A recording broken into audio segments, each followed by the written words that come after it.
Hello, welcome back to the channel, and before I start this video in full, I'd like to say thank you to all the new subscribers I've had over the past week since releasing the video on my heat pump journey last Friday. So to all those new subscribers, welcome to the channel. So in addition to that heat pump journey, this channel also documents my solar journey. So this is my journey from having solar panels on my roof and having a battery system, and basically how my energy usage has changed and how much money I've saved each month and how much I've had to spend, etc. So as we're now into November, which means it's only about, when you're watching this, 54 days till Christmas, it's time to look back at my October generation. So again, for the benefit of those who are new to the channel, on my roof I have 12 Q-cell 385 watt panels, so that totals a peak of 4.65 kilowatts. That goes down into a 5 kilowatt Solis hybrid inverter, and I have a 5 kilowatt hour pure drive battery. But those who've watched the heat pump video, and I'll put a link just up here, will know that I'm also considering getting some more batteries if the heat pump application is approved. Okay, so let's go straight into the numbers, and if you're enjoying this video and you're not subscribed, please hit the subscribe button. It literally takes a second for you to do that. So October was a pretty average month compared to the previous Octobers I had in 2022 and 2023. We generated a total of 327.7 kilowatt hours, and you can see that this is the graph of daily generation. So you can see that there were some days which were good, up over 20 kilowatt hours.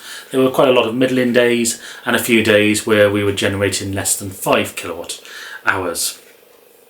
And at the end of it, and if we compare that to previous years, you can see that this is pretty much in the middle. So you can see from this graph that we were a little bit lower than 2022, where there was about 350 kilowatt hours generated, but better than 2023, where there was only about 290 kilowatt hours generated.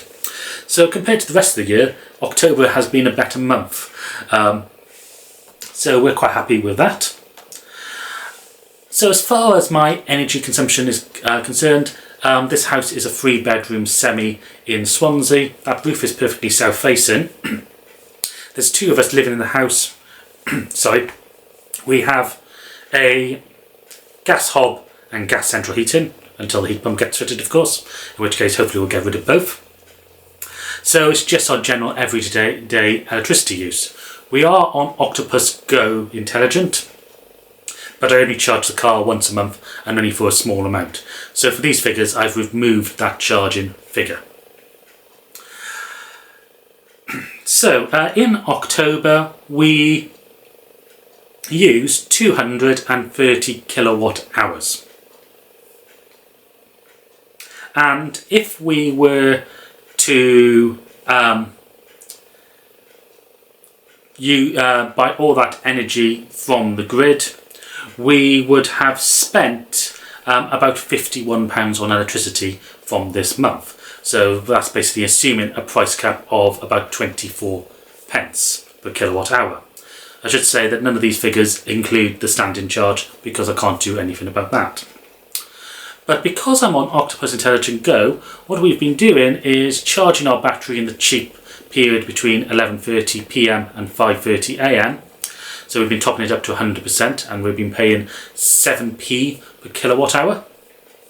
We've also been doing a lot of our clothes washing and dishwasher in that period as well, which meant that we have imported 227 kilowatt hours. So roughly half our usage, or just over half our usage, has come from electricity imported from the grid and stored in the battery, or done at the cheap rate.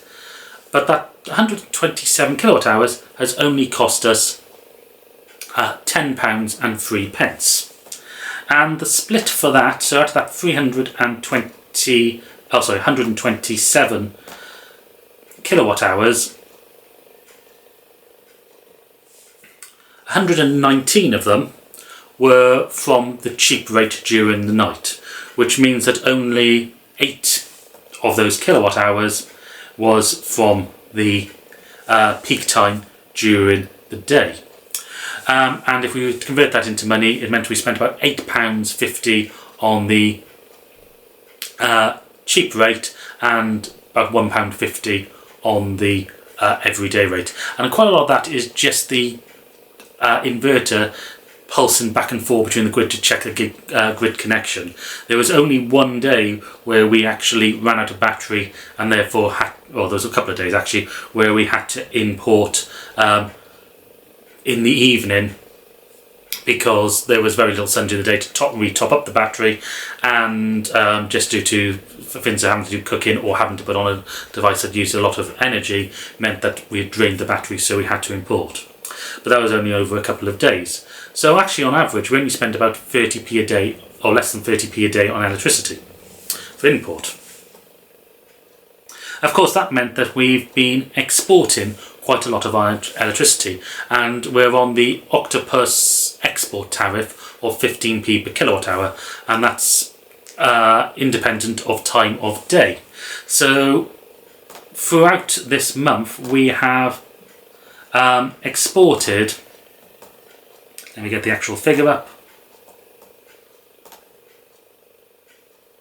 we've exported 226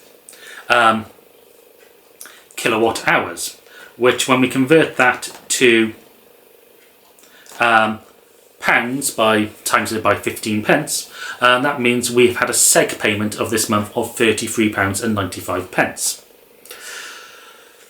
So because we would have used £51 worth of electricity and we've only paid £10, that means we've also got a saving of £41.38, which you can see from this graph. So you can see in the colouring system for this, in green is the money we've saved, so that's payback on our panels.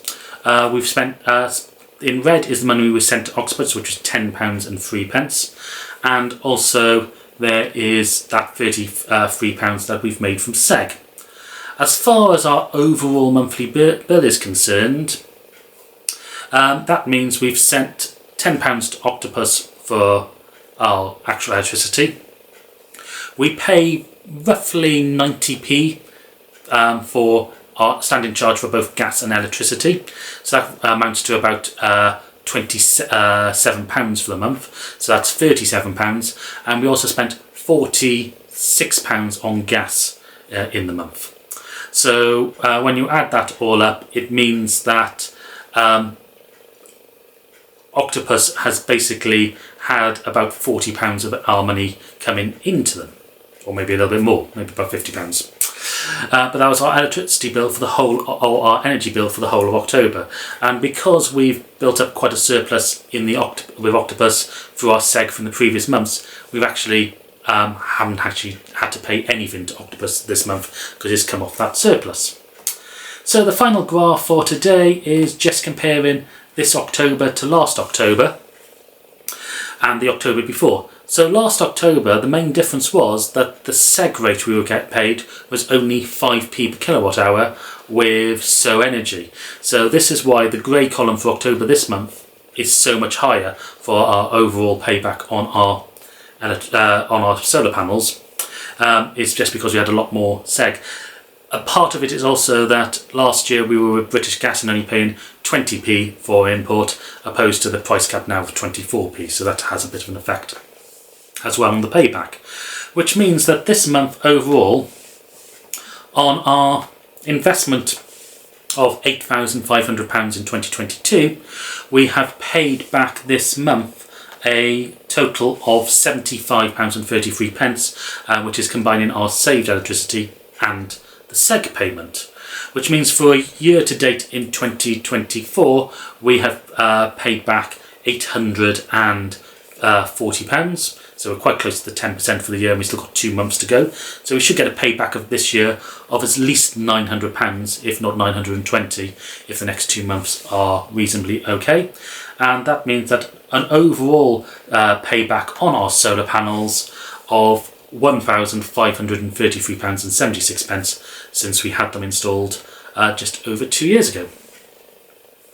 Anyway, thank you for watching. If you want to use those referral codes, if you want to join Octopus yourself, they're in the link in the video below, and also that heat pump code as well. So please hit the subscribe button, and I'll see you in another video very soon.